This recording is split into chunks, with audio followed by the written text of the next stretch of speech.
ब्रह्म विद्या संप्रदाय कर्तव्यो वंश ऋषिभ्यो मादिभ्यो नमो गुरुभ्यः। शंकरं शंकराचार्यं केशवं वादरायणं श्रोत्रभाष्यकृतो वन्दे भगवन्तौ पुनः पुनः। प्रशान्तभावं शिवमद्वितीयं प्रदायकं मुक्तिमखण्डबोधं प्रणाशकं मोहमदादिदोषान् प्रणमामि तं सद्गुरुवामदेवम्। मंगलं दिशतु मे विनायको मंगलं दिशतु मे सरस्वती मंगलं दिशतु मे माहेश्वरी मंगलं दिशतु मे सदाशिवः। चैतन्यं सर्वगं सर्वं सर्वभूतगुहाशयं यस्सर्वविषयातीतं तस्मै सर्वविदे नमः। यस्सर्वविषयातीतं तस्मै सर्वविदे नमो। श्रीमन्नारायणे नारायणे नारायणे श्रीमन्नारायणे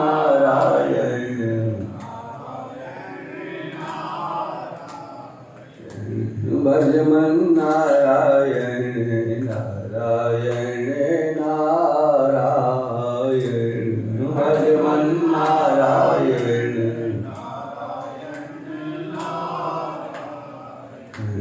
श्रीमन्नारायणे नारायणे नारायणे श्रीमन्नारायणे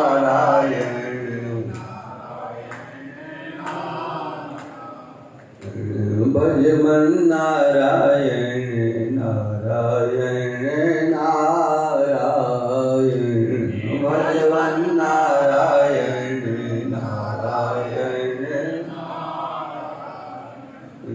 वज्री नारायणे नारायणे नारायण वज्री नारायणे नारायणे नारायण लक्ष्मी नारायणे नारायणे नारायण लक्ष्मी नारायणे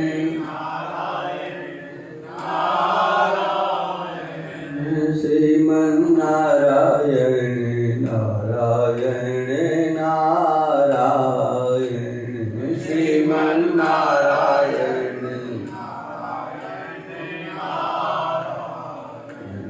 भजमन्नारायणे नारायणे नारायणे भजमन्नारायणे।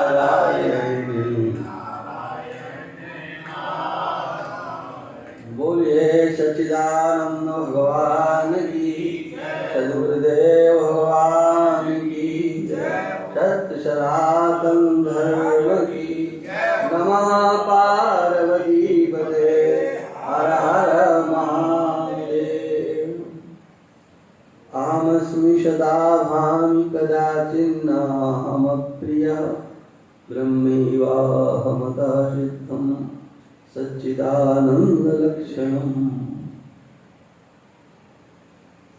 पूज्यपाद ब्रह्मलीन विरक्षोमणि महाराज श्री के पाद पद्मों में बारंबार नमन करते हुए पूज्य धन्य स्वामी स्वामी शंकरानंद जी महाराज एवं समस्त संत महापुरुष भक्तजन श्रद्धामयी मातृशक्ति चिंतन प्रातः काल के सत्र का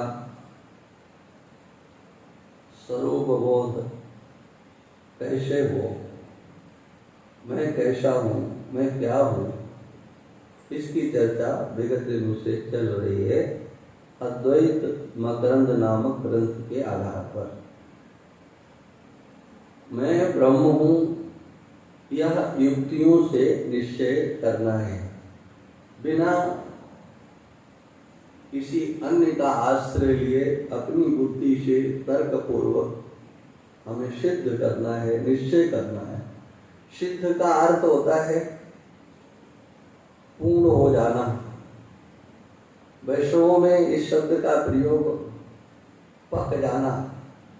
वो ये नहीं बोलते हैं कि देखो चावल पका कि नहीं, दाल पकी कि नहीं, ऐसा नहीं बोलते। क्या बोलते हैं? सिद्ध होगा कि नहीं, रसोई सिद्ध हो गई, बोले हाँ सिद्ध हो गई। माने अब कोई गुंजाइश नहीं है। आपके अनुभव में आप आ जाए, आपके अनुभव में आपकी अस्मिता आ जाए, आपके अनुभव में आपका स्वरूप हो जाए। आप जैसे हैं वैसे आपको प्रतीत होने लगे। कहा गया है शास्त्रों में कि आप हमेशा रहने वाले हैं, अजर अमर अविनाशी हैं। माने आपके अंतर से भविष्य में आने वाली शरीर की क्षति दिखने वाली, जिसे आप मृत्यु कहते हैं, वह आपके दिमाग से जाना चाहिए। अंतर में होने वाले समग्र विकार जो आपने अपने ऊपर आरोपित किए हैं, उनसे आप हमेशा के लिए मुक्त हो। कुछ भी बदलाव होगा, परिवर्तन होगा, वो सब दृश्यमान जगत में ही होगा, अन्यत्र कहीं नहीं हो सकता है। आप उसको देखने वाले हो, आप उसे जानने वाले हो। आप सुख स्वरूप हो, सुख ही आपका स्वरूप है। सुखमस्यात् मनोरूपम, कल इसकी चर्चा हुई थी। दत्तात्रेय भगवान कहते हैं निष्क्रिय हो जाना, यही उस स्वरूप का शरीर है। सुख की अभिव्यक्ति कैसे होगी? जब हम पूर्ण रीति से निष्क्रिय हो जाएंगे। कुछ करके मिलेगा, ये सोच संसार के लोगों की होती है। हाँ, संसार के पद पदार्थ, वस्तुएं और उनसे होने वाला सुख, ये तो तभी मिलेगा जब आपकी क्रिया होगी। बढ़िया चीज आइसक्रीम, रसगुल्ला, समोसा, उनका सुख कब ले सकते हो? सामने रखे हैं, नहीं मिलेगा जब तक। लेकिन कहा यहां तो निष्क्रिय होना है। ये स्वरूप के, आपके स्वरूप की पहचान है। आपने अपने को समझ लिया है, तो फिर ये उठा पटक कैसी? आत्मानं चेद विजानीयात्, ये बृहदारण्यक की श्रुति। इस श्रुति को विद्यारण्य स्वामी ने आश्रय लेकर के, इस श्रुति का आश्रय लेकर के, इस एक श्लोक के ऊपर 298 श्लोकों की रचना की। सोचिए आप, ये श्रुति का कितना बड़ा महत्व है। आत्मानं चेद विजानीयात्, यदि तुमने अपनी आत्मा को जान लिया है, अयमस्मि इति पुरुषः, ऐसा मैं हूं, मैं सच्चिदानंद स्वरूप हूं, मैं ब्रह्म हूं। यदि अपने स्वरूप को, या यूं कहो उस ब्रह्म तत्व को अपने आत्मा के रूप में अहम आत्मा गुडाष्टी से जो भगवान ने कहा क्षेत्रज्ञम चाप माम विद्धि, आपने उस ब्रह्म तत्व को प्रत्यगात्मा के अपने आत्मा के रूप में जान लिया। अयम अस्मीति, यह मैं हूं। प्रत्यक्ष, अयम शब्द प्रत्यक्ष का वाचक होता है। अयम यह मैं हूं, यह मैं हूं।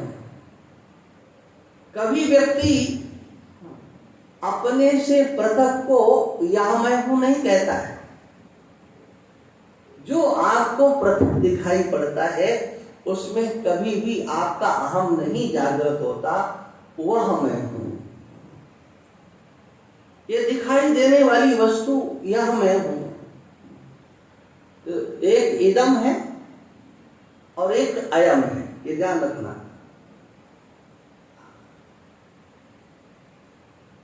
दोनों का अर्थ एक ही होता है। स्त्रीलिंग में इयम बोलते हैं, इयम। हाँ, ये कोई ऐसी वस्तु है जिसका प्रयोग स्त्रीलिंग में करना है। बालिका है, कोई देवी है, गाय है, इत्यादि।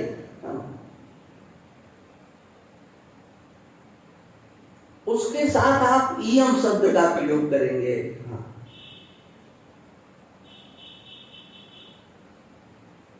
लेकिन ये नहीं कह सकते। इयम शब्द का अर्थ भी यह होता है, इदम शब्द का अर्थ भी यह होता है, और अयम शब्द का भी अर्थ यह ही होता है। तो न तो आप इयम शब्द में जो आपसे अलग है उसमें आप कभी अपना अहम बैठाते हो, बल्कि अयम शब्द के साथ मैं हूं, मैं हूं, मैं हूं। जब आप किसी का निर्देश करते हो तो इस उंगली से करते हो। ये उंगली, तर्जनी उंगली जिसको बोलते हैं, कहते उंगली मत उठाओ। हाँ, उंगली मत उठाओ, दूसरे की ओर उंगली मत उठाओ। देखो, ये तीन जो उंगलियां होती हैं वह तुम्हारी ओर आती है और एक दूसरे की ओर जाती है। अब उसका अर्थ लोग दूसरी तरीके से लेते हैं। सबका अपना अपना दिमाग है, तो अपने नाम भी किसी के पिछलक्कू नहीं है, अपना भी दिमाग। एक उंगली इदम की ओर चलती है और तीन उंगलियां अयम की ओर चलती है। माने जितनी ताकत आप अपने से पृथक को जानने की करते हो, उससे 3 गुना तो कम से कम ताकत अपने आप को जानने के लिए करो। अयम आत्मा ब्रह्म, मांडुक्य उपनिषद में ये श्रुति है, अयम आत्मा ब्रह्म। अयम भगवत्पाद शंकराचार्य भगवान कहते हैं, अन्य के लिए नहीं, अंगुली का अभिनय करके, अपनी ओर अंगुली करके, यह मैं हूं, यह मैं हूं। माने इस शरीर के अंतर्गत जो अहम आम का स्फुरण हो रहा है वह मैं हूं। अयम अस्मीति पुरुषः, अयम माने यह मैं हूं। आत्मा को अगर परब्रह्म के रूप में आपने जान लिया, आत्मानम चेत, चेत शब्द का प्रयोग करते हैं। हाँ, जानना बहुत कठिन है। यदि जान लिया, माने सरल नहीं है। अगर सरल होता तो जाने कितने बार हमको ये मानवाकृति मिली है, हमने उसको जान लिया होता। लेकिन पुण्य और पाप कर्मों के झूलों में हम लोग झूलते रहे, इस दर्शन का आश्रय नहीं किया, अपने स्वरूप का चिंतन नहीं किया। जब व्यक्ति के कोई विशेष पुण्य उदय होते हैं तभी वह इस ओर बढ़ता है, तभी बढ़ता है। भाग्योदयेन बहुजन्म समर्जितेन, किस्मत जागी, भाग्योदय हुआ। ये भाग्योदय होना क्या है? व्यास भगवान कहते हैं बहुजन्म समर्जितेन, अनेक जन्मों में अर्जित किया गया पुण्य जब जगता है। देखो, एक सत्कर्म वह होता है जो आपको आपके कर्म का फल, जो सुख है, उसे प्रदान करता है। वह यहाँ का सुख प्रदान करेगा, स्वर्ग का सुख प्रदान करेगा, ब्रह्मलोक का सुख प्रदान करेगा। जैसी आपके पुण्य कर्म की क्षमता है तद अनुसार वह आपको सुख प्रदान करेगा। कौन? आपका सत्कर्म, और करके नष्ट हो जाएगा। लेकिन आपने अपने उसी जीवन में कुछ ऐसे सत्कर्म किए जिन सत्कर्मों को आपने भगवान को समर्पित कर दिया। भगवद गीता की भाषा में या महापुरुषों की भाषा में आपने निष्काम कर्म योग का आश्रय लिया। निष्काम कर्म योग का अर्थ ही होता है कि आपने सत्कर्म किया और उन समस्त सत्कर्मों को ईश्वर के अर्पण कर दिया, ईश्वराश्रित भगवान को समर्पित कर दिया। जो भी कर्म किया, प्रभु बस यही मेरी पूजा है। स्वकर्मणा तमभ्यर्च्य, अपने कर्मों से उस ईश्वर की पूजा करना, ये उससे भी ऊंची स्थिति है। कर्म करना और कर्म के फल को ईश्वर को समर्पित करना, एक स्थिति ये है। और एक अपने समग्र चेष्टाओं से ईश्वर की सेवा, ईश्वर की पूजा समझना। ये वेदांत दर्शन एकाएक समझ में आता नहीं है। इसके लिए चाहिए भगवत भक्ति, चाहिए भगवान की शरणागति, सबकी स्वीकृति है। ध्यान रखना, आप कहें कि आप तो कहते हो आप ब्रह्म हो, तो अब क्या मतलब? ब्रह्म तो हो, लेकिन इस ब्रह्म का स्वरूप आपके अंतःकरण में स्थित हो जाए, निष्ठा आपकी बन जाए, इसके लिए महापुरुषों का आश्रय लेना, भगवान का आश्रय लेना। किसी भी साधना से ये विज्ञान आपके अंदर नहीं आएगा। चरभरत जी महाराज कहते हैं, रघु गणेश तत्सा नयाति न चेदया निर्वपणाद ग्रहादवा न छंदसा नैव जलाग्नि सूर्यई बिना महत्पाद रजोभिषेकम। तत्ववेत्ता महापुरुषों के चरण रस से जब तक आप अपने मस्तक का अभिषेक नहीं करोगे, उसका अर्थ ये कहीं मत समझ लेना। लोग यही समझते हैं कि महापुरुष चल रहे हैं, जा रहे हैं, तो बस उनके नीचे की जो खड़ाऊं या जो पहने हैं लेकर के और अपने माथे में लगा लिया है, बोले हमारा कल्याण हो जाएगा। अरे मूर्खों, इसका अर्थ ये बिल्कुल नहीं है। उनके चरण रज के धूल में अपने आप को समर्पित कर देना, निरहंकार हो करके उनके वचनों को यथावत स्वीकार कर लेना। तद्बुद्धयस्तदात्मानस्तद निष्ठा, और निष्ठा को बनाना, उनकी शरण में जाना। तद्विद्धि प्रणिपातेन परिप्रश्नेन सेवया, निष्कपट भाव से सेवा। और केवल इसलिए जिसके लिए मनुष्य जीवन मिला है, उस तत्व का अनुभव हो जाए, साक्षात्कार हो जाए। ये अंतर की एक स्थिति होना चाहिए। ईश्वर की कृपा के बिना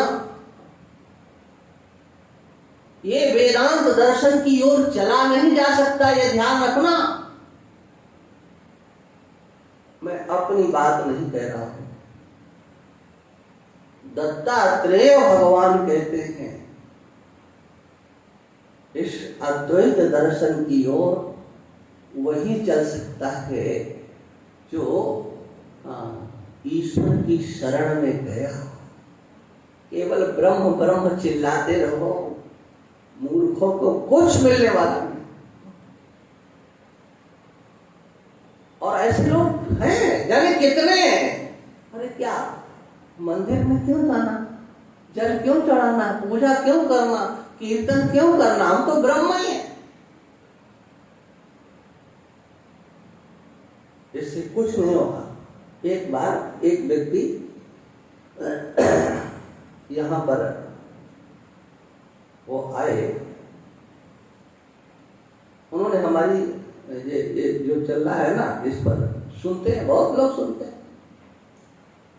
तो अब उनके अंदर उत्कंठा हुई हमसे मिलने की, और वो एक जगह से, यहाँ से कम वो स्थान 600-700 किलोमीटर दूर है। मैं नाम नहीं लेता, किसी के उसको बिगाड़ना मेरी उसमें नहीं है, लेकिन मैं बता रहा हूं कि वो यहाँ तक आए, और आए थे जो हमने एक बार केकड़ी में विचार चंद्रोदय पर प्रवचन किया था या पढ़ाया था, उसको लेने के लिए। अब वो आए तो जैसे विनम्रता दिखाई जाती, उसी तरह से उन्होंने दिखाया। मैंने स्वाभाविक रीति से पूछ लिया, तो भाई आप यहाँ पर कोई महात्मा है? बोले हाँ महाराज, महात्मा तो आते जाते। मैंने कहा आप उनके किसी के पास गए? बोले नहीं, मैं किसी महात्मा के पास नहीं जाता। अच्छा चलो, कोई बात नहीं। आपने अपने जीवन में किसी से दीक्षा ली है? बोले नहीं नहीं, वो दीक्षा वगैरह मैंने कुछ नहीं।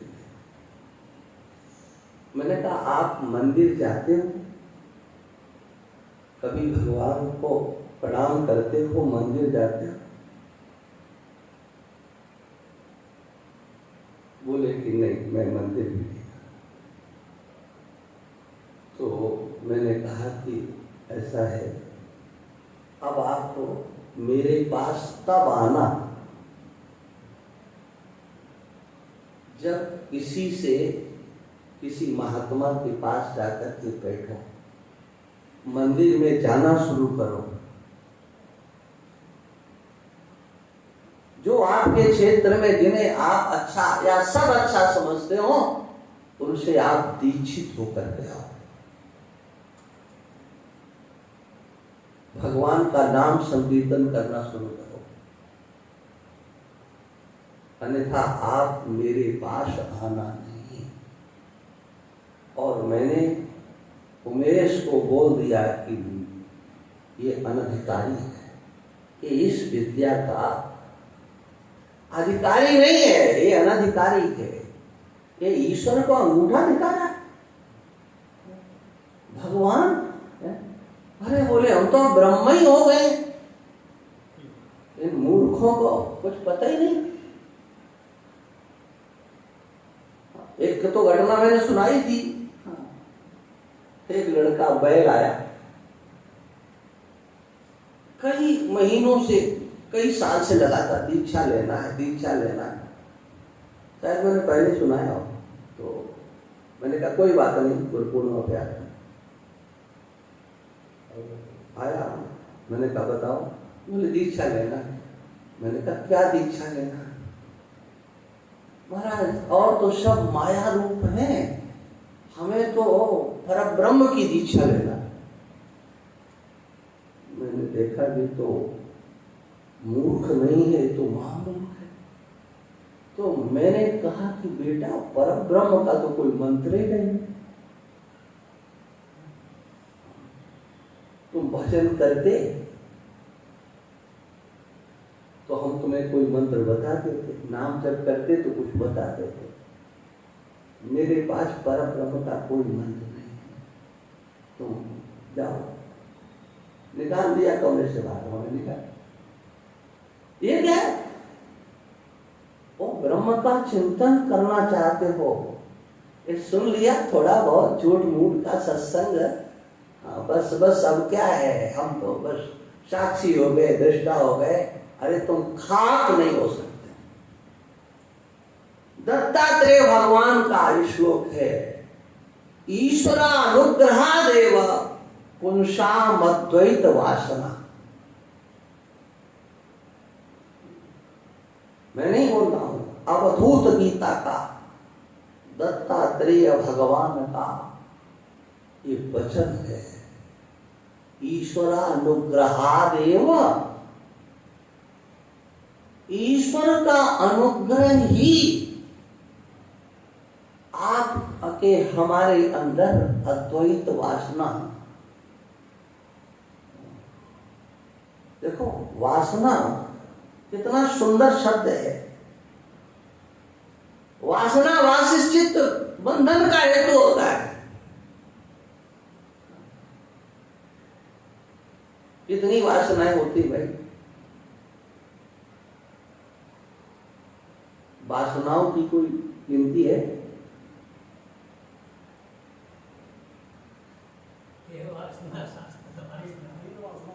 अरे हम कहते ना,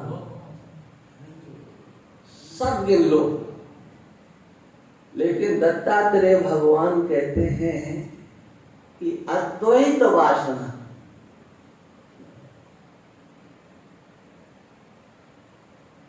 अद्वैत वासना कुछ नहीं उसके अंदर प्रवेश करेगा। ये अद्वैत वासना केवल ईश्वर के अनुग्रह से ही आएगी। इसलिए इसको इस तरह से न समझा जाए कि बस हम सुनेंगे मात्र काम चलेगा। उसमें निष्ठा बनाने के लिए हमें साधनों का आश्रय लेना पड़ेगा। ये बात मैंने इतनी किस लिए कही, शायद आपका दिमाग तो वहां से बहुत दूर चला गया होगा, इसलिए कही कि व्यास भगवान लिखते हैं, भाग्योदयेन बहुजन्म समर्जिते। एक जन्म नहीं, अनेक जन्म में अर्जित किए गए जो पुण्य है, वह पुण्य आपको सत्संग प्राप्त कराते हैं। ऐसे पुण्य हैं जो आपको पुत्र, स्त्री, मकान, यश, पद, प्रतिष्ठा, ऐसे आपके सत्कर्म हो सकते हैं कि लोक में आप एक नंबर के यशस्वी वेदागी हो जाए, जय जयकार आपकी हो जाए। ये भी आपके पुण्यों का फल है, आपके सत्कर्मों का फल है। आपके सत्कर्म शरीर त्याग किए बिना इंद्र के सिंहासन तक पहुंचा दे, ये भी आपके पुण्यों का फल है। मानसकार लिखते हैं, अरद सिंहासन आसन दे। अरे राम जी का जन्म नहीं हुआ था, उसके पहले की एक कहानी है। दशरथ जी इतने पुण्यात्मा थे कि वो स्वर्ग लोक जाते थे, अलग से उनको आसन नहीं दिया जाता था। इंद्र अपना आधा सिंहासन लाइए, नहीं नहीं नहीं, आप यहां बैठेंगे। ये पुण्यों की पूंजी, लेकिन सत्संग की ओर रुझान होना, ये भी आपके पुण्यों का ही फल होगा। किंतु उन पुण्यों का फल, जिन पुण्यों को आप, पुण्य कर्मों को तो आपने किया, लेकिन उन पुण्यों के फल को ईश्वर को समर्पित किया। इन अपने सत्कर्मों का फल मुझे नहीं चाहिए। और किसी अन्य से न पूछना, अपने अंतःकरण में देखो, हृदय से पूछो, आपने अपने लिए कितने कर्म किए। मेरा शरीर ठीक हो जाए, रोग नहीं आए, रोग आ गया तो महामृत्युंजय करा लो, फलाना करा लो, ठिकाना करा लो। बच्चे को कुछ हो गया, बोले अभिषेक करा दो, ये करा दो, ग्रहों का जप करा दो। सबके लिए आपने जाने कितने सत्कर्म किए, कितनी गंगा नहाई, कितनी यमुना नहाए, कितनी आपने परिक्रमाएं लगाई। नहीं, हाँ, बाल बच्चे ठीक रहे, परिवार ठीक रहे महाराज, ये सब कुछ किया आपने। लेकिन कभी आया कि ये जो हम कर रहे हैं, इस कर्म का किंचित मात्र भी फल मुझे नहीं चाहिए। ये केवल भगवान के लिए। इतना ही नहीं, अगर आपके अंतर में ये भाव भी आ गया,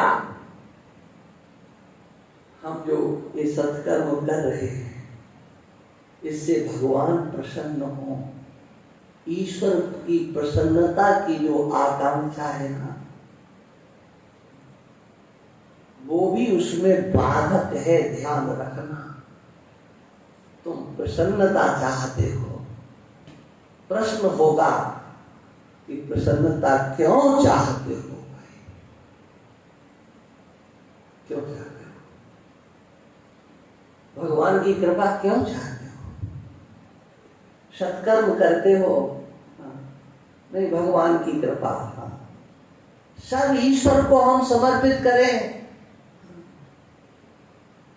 लेकिन ध्यान रखना, ये बाह्य आडंबर किसी दिन आपका भट्टा बैठान देगा। नहीं, हमें आचार्य ने कहा संकल्प कीजिए, बोले निष्काम भाव से, हम तो केवल भगवान को समर्पित करना चाहते हैं। किंतु वो होना कैसे, अंतर में आना चाहिए, अन्यथा किसी न किसी दिन ये बनावटी निष्कामता आपका सत्यानाश कर देगी। और उसके उदाहरण में मैं आपको एक केवल दृष्टांत ही कहूंगा उसको, क्योंकि मुझे पूरी कथा उसी नहीं सुनाना है। मानसकार एक राजा का इतिहास वर्णन करते हैं, उसकी दिनचर्या वर्णन करते हैं, उसकी निष्ठा वर्णन करते हैं और उसको प्रमाण पत्र देते हैं। एक राजा था प्रताप भानु, प्रताप भानु कहो या भानु प्रताप कहो, एक ही बात है। प्रताप भानु, उसकी दिनचर्या का बड़ा वर्णन किया है। लेकिन एक अर्धाली में गोस्वामी जी ने समग्र जो कुछ भी किया है, सब कुछ करे जो धर्म, कर्म, मन, वाणी, मनसा वाचा कर्मणा, जो कुछ भी धर्म करता था वो सब भगवान को समर्पित करता था। करे जो धर्म, कर्म, मन, वाणी, वासुदेव अर्पित नृप ज्ञानी। राजा सब कुछ वासुदेव को अर्पण करता था। क्यों ऐसा करता था? राजा ज्ञानी था इसलिए। ज्ञान का फल ईश्वर को समर्पित कर देना, अपने द्वारा किए गए समग्र धर्म कर्म। लेकिन वो प्रताप भानु बर्बाद हो गया, वो ज्ञानी धूल में मिल गया, और स्वयं नहीं, उसने अपने सारे परिवार को धूल में मिला दिया। ऐसा ज्ञानी, लेकिन कैसा ज्ञानी था? केवल सुना था भगवान को, कर्म समर्पित करो, कर्म समर्पित करो। वो समझता था कि हम तो बहुत बड़ा कार्य कर रहे हैं, हमें फल नहीं चाहिए, कोई फल नहीं चाहिए। लेकिन जब कोई फल देने वाला मिल जाए तब देखो, कुछ नहीं चाहिए, हमें कुछ नहीं चाहिए, कुछ नहीं चाहिए। ये पाखंड करने से काम नहीं चलता है। चाहिए सब कुछ और हमें कुछ नहीं चाहिए। और एक बार आ गया चक्कर में, है ना, सब कथा जानते हो, चक्कर में आ गया। एक ने मेरे से कहा कि महाराज देखो, ये ऐसे भी बाबा लोग होते हैं, है? एक कपट मुनि ने जो है पैसा बर्बाद कर दिया। ऐसे आजकल महात्माओं में भी आजकल भी ऐसे, मैंने कहा बिल्कुल सही कह रहे हो आप, तो संख्या साधुओं की ज्यादा है तो ज्यादा ही उनकी संख्या हो सकती है, हमें इसमें कोई ऐतराज नहीं है। हो सकते हैं बहुत कपट वेश धारण किए हो, बोले उसने कपट किया। मैंने कहा तुमने कभी गंभीरता से, एक सज्जन बहुत अच्छे पाठ कराने वाले थे, हैं अभी वो, लेकिन अस्वस्थ हैं, बीमार हैं बहुत ज्यादा। तो एक बार मैंने गीता भवन में हल्का सा ये भानु प्रताप का चरित्र रखा, तो बोले महाराज हम तो अभी तक उल्टा ही समझ रहे हैं, ये तो बात कुछ दूसरी निकली। मैंने उस श्रीमान से कहा कि ये बताओ,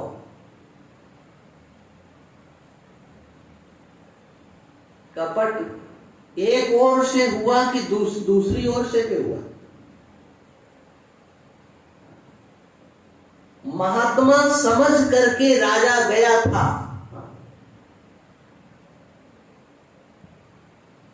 कि एक महात्मा है, गया क्यों था? महात्मा समझ करके।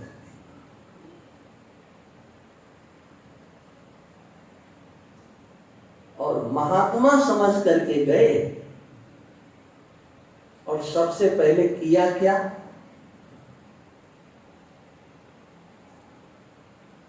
सबसे पहले कपट प्रारंभ किया किसने?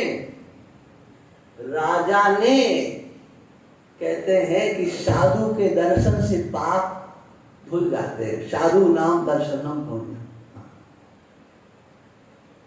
साधु के दर्शन पाप धुल जाते हैं। लेकिन साधु के दर्शन से पाप धुलते हैं, अगर साधु के सामने तुम पाप करने लगो तो बताओ धुलेंगे कि और बढ़ेंगे? आप सोचो जरा, ये बातें व्यवहारिक हैं। अरे लोगों को तो अक्ल ही नहीं होती है, क्या बोले।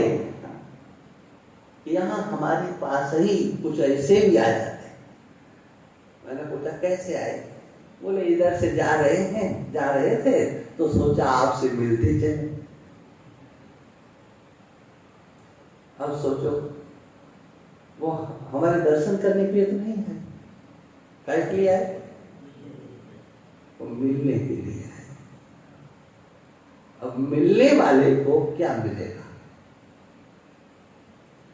उसके अंदर वो श्रद्धा की पूंजी ही नहीं है कि जिससे वो एक किसी नकली, ढोंगी, पाखंडी, वो तो नहीं जानता है ना, कोई नकली है, ढोंगी है, पाखंडी है, तुम्हें तो साधु दिखाई दे रहा है। अरे तुम साधु समझ करके उसे प्रणाम कर लो, तुम्हारा क्या नुकसान होगा? क्या नुकसान होगा बताओ? वो साधु वेश तुमसे क्या छीन लेगा?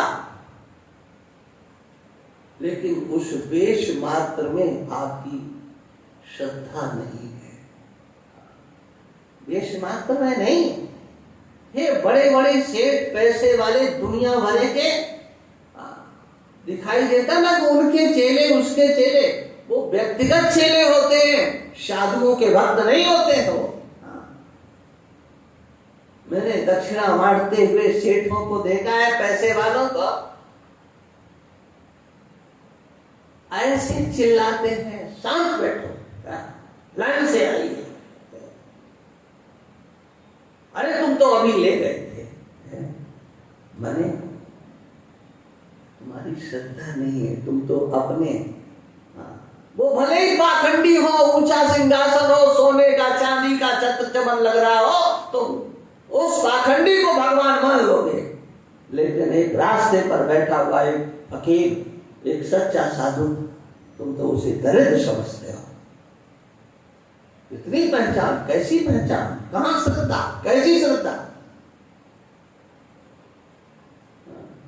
बोले ठग न जाए। अरे तुम ठग हो एक नंबर के, तो ठगे जाओगे। जो ठग नहीं है, श्रद्धालु है, बताओ ईश्वर भी अगर उसके साथ धोखा करे तो उसका क्या बिगाड़ देगा? ठग बन करके, धोखेबाज बन करके भगवान भी अगर किसी सच्चे के सामने जाता है तो उसका कुछ बिगाड़ नहीं पाता। ईश्वरता फीकी पड़ गई महाराज बलि के सामने। ईश्वर की ईश्वरता, बलि ने तो एक बटुक ब्रह्मचारी समझ करके ये ब्राह्मण बालक आ गया है, लगता है इसने वेद का पाठ किया है। उस बटुक ब्रह्मचारी का उन्होंने पद प्रक्षालन किया, पूजन किया। बलि तो नहीं जानते थे कि ये भगवान है। सोचो कपट कौन कर रहा था?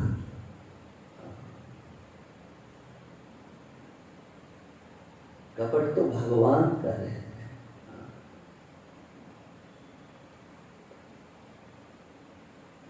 गोस्वामी तुलसीदास जी किसी को छोड़ते नहीं है। विश्वंभर श्रीपति त्रिभुवनपति, वेद विदित यह लीक। वो कहते हैं भगवान को कहा जाता है विश्वंभर, सबका भरण पोषण करने वाले, सारे विश्व का भरण पोषण करते हैं। लक्ष्मी के पति कहे जाते हैं। विश्वंभर श्रीपति त्रिभुवनपति, तीनों लोकों के स्वामी कहे जाते हैं। उनकी वो ईश्वरता बलि के सामने चली नहीं। बलिसों सोन चली कछु प्रभुता, होए दुज मांगी भी। निष्कपट निश्चल व्यक्ति के सामने ईश्वर भी फेल हो जाता है। ये निश्चलता की, निष्कपटता की निशानी है। लेकिन जब व्यक्ति स्वयं कपटी हो तो उसका क्या हाल होगा? जब ईश्वर को भिखारी बनना पड़ा, एक भले ही कथा आप इसको कितनी बार सुन चुके हो, लेकिन मानसकार ने उसको उलट दिया। निश्चल निष्कपट श्रद्धालु के अंदर कितनी बड़ी दम होती है, कितनी बड़ी सामर्थ्य होती है, श्रद्धा की कितनी बड़ी शक्ति होती है, इसका दर्शन वहां दिखाया गया। सोचो, कपट करने वाले ईश्वर को भी, जो सबका दाता कहा जाता है, उस ईश्वर को भी हाथ फैलाना पड़ गया। सबको देने वाला भिखारी बन गया कपट करने के कारण। तो फिर कोई व्यक्ति, कोई इंसान इस मानवाकृति में आकर के छल करता है, कपट करता है, झूठ बोलता है, और वो भी देखो कहा तो ये जाता है संत भगवंत अंतर निरंतर नहीं। संत में भगवान में क्या अंतर होता है? कुछ अंतर नहीं।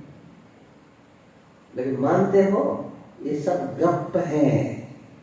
देखो तो आपके पास श्रद्धा की पूंजी कितनी है, श्रद्धा हमारे पास कितनी है। इसलिए श्रद्धा की पूंजी चाहिए। और श्री गणेश किया भानु प्रताप ने, प्रताप भानु ने क्या, मानसकार की जरा शैली देखो। हाँ, उतर तुरगते तीन प्रणामा। अब मैं गा करके नहीं बोलूंगा, ऐसे बोलूंगा। उतर तुरगते तीन प्रणामा, परम चतुर न कहो निज नामा। बड़ा बुद्धिमान था, ज्ञानी था ना, उसने अपना नाम नहीं बताया। कुछ तो परिचय देना था, झूठ बोला। नाम प्रताप भानु अग्निशा, तासु सचिव में सुनो। परिचय दिया, एक भानु प्रताप नाम का राजा है, मैं उसका मंत्री हूं, सचिव हूं। सोचो ये झूठ बोलने की उसे क्या आवश्यकता थी। एक हुआ हनुमान जी का दर्शन है। हनुमान जी ने देखा, विभीषण उठे, राम नाम ते सुमिरन की नाम, हृदय हरस कपि सज्जन चिन्ह। ये तो कोई संत है। अरे लंका में कहां से? नहीं हो सकता है। महात्मा तो हर जगह हो सकता है। सवै सुलभ सब दिन सब देशा। अरे संत कहां नहीं उपलब्ध हो सकते हैं, यहां पर भी हो सकते हैं। ये संत है, इनके मुंह से भगवान का नाम निकला है। मैं इनसे परिचय करूंगा और अपना परिचय भी दूंगा। ये कौन है, इनका अपना परिचय भी। और उनका एक निश्चय देखिए आप, क्या ऐसन हट करी हो पहचानी, साधु ते होए न कारज। एक वह दर्शन है, एक हनुमान जी का दर्शन है, और एक भानु प्रताप का चरित्र है। ये केवल कहना मात्र की भाई बात नहीं है, ये अंतर का विषय होना चाहिए। देखो भाई, अब कल यहीं से फिर विषय को लेंगे। आज समय थोड़ा सा हो गया, और एक सूचना और आप सबको दे दें। सूचना ही मात्र है।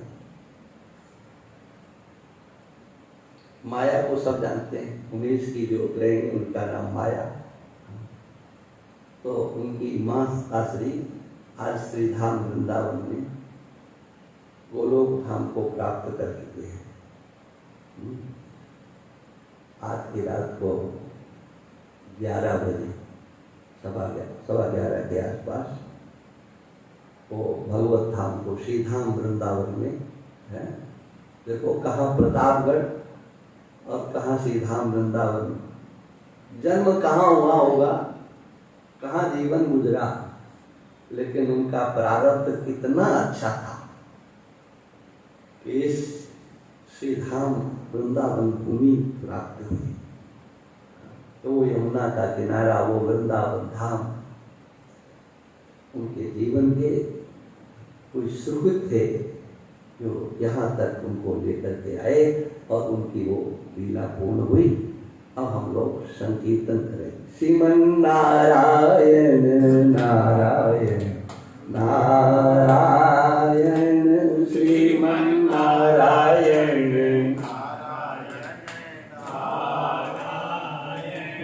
भजमन नारायण नारायण नारायण, भजमन नारायण श्रीमन नारायण नारायण नारायण, श्रीमन नारायण भजमन नारायण नारायण नारायण, भजमन नारायण। देखो ऐसा होता है कि जब कोई ऐसा समाचार होता है तो कहते हैं कि 2 मिनट के लिए मौन हो जाओ। एक क्यों भाई मौन क्यों हो जाए? ये परंपरा कहाँ से चली जानते हैं? और ये किसने चलाई? जब से हमारे देश में संविधान बना और ये कहा गया कि हम तो धर्मनिरपेक्ष हैं, तो अब कोई